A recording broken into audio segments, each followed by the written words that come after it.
Я не говорил, что вон начни. Что? Ты меня не гони, слышишь ты? Ты чё? Ты чё?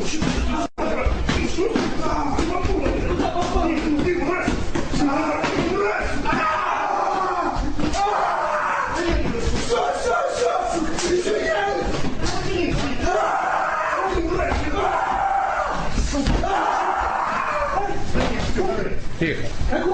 Леша, закрой форточку. Форточку закрой. Давай! Давай! Встань! Встал! Ты куда попал, сын? Встал! Давай. Что? Ты что, мразь? Ты сын барана? Нет. А? Ты что, не побыл, куда ты попал, а? Десятка на! Ты! Да не ори, ты Среди осужденных исправительная колония номер 2 считается красной зоной. Это означает, что в колонии происходит все по желанию администрации. Спорить или отстаивать свою непричастность к вменяемому преступлению бесполезно. Что ты сказал? Что ты сказал, я тебе говорю? Чтобы преступники это хорошо усвоили и заслужили педагогическим методом, исправительная колония номер 2 стала популярна во всей Свердловской области. Содержащиеся под стражей подозреваемые, наслышавшись, какие муки ждут их по ФРСИ, делали все, только чтобы туда не попасть.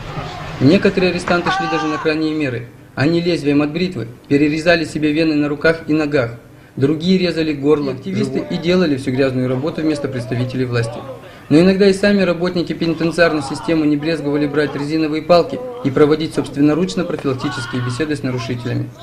В 2002 году два сотрудника отдела безопасности Artyom mort en prison, 24 ans. À la mi-février 2012, il y a eu un changement de directeur. Mon fils était en cellule quand est arrivé le nouveau directeur, Boshkaryov.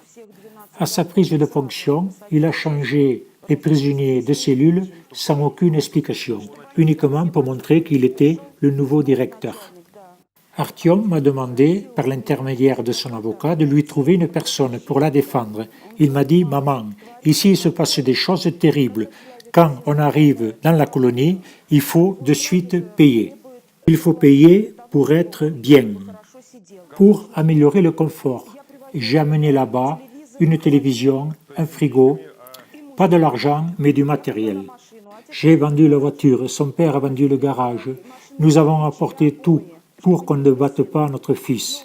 Mais il faut payer le chef surveillant. » L'avocat dit « Oui, la prison chez nous est un état dans l'état, où personne n'a le droit de regard. » Question. Combien avez-vous payé à l'officier environ? Environ 300 000 roubles, si ce n'est plus, pour 2 ans et 9 mois.